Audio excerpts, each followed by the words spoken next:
In today's video, I'm going to teach you how to send API data with Zapier Webhooks, beginner-friendly example. First, head over to zapier.com and log into your account. Once you're in, click Create and choose Zap. A Zap is simply an automated workflow that starts with a trigger and finishes with one or more actions, and we'll build a simple version together. For the trigger, search for Webhooks by Zapier. Select it, then choose Catch Hook as the trigger event and continue. Catch Hook gives you a unique URL that can receive data from almost any app or service that can make an HTTP request. Zapier will generate that webhook URL for you. Copy it to your clipboard. Open a new tab and go to webhook.site. This tool lets you quickly send a request without writing any code. Paste the Zapier URL where it asks for a destination, then send a test request.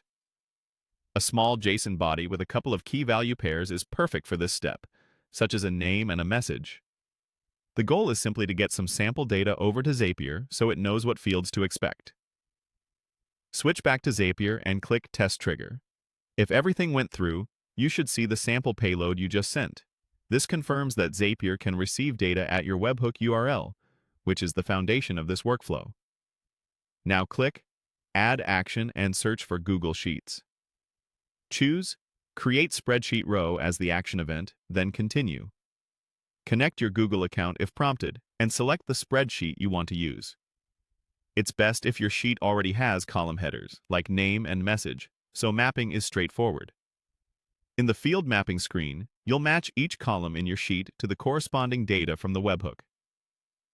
Use the drop-downs to insert the fields Zapier detected during the test. This step is important. Your mappings control exactly what appears in each column when new data arrives. Click Test. Step to send the sample data into your spreadsheet. If the row appears correctly, you're ready to go live. Click Publish to turn the Zap on. From now on, any requests sent to that webhook URL will automatically create a new row in your selected Google Sheet. To confirm, head back to webhook.site and send another test request. Return to your spreadsheet, and you should see the new row populate almost instantly.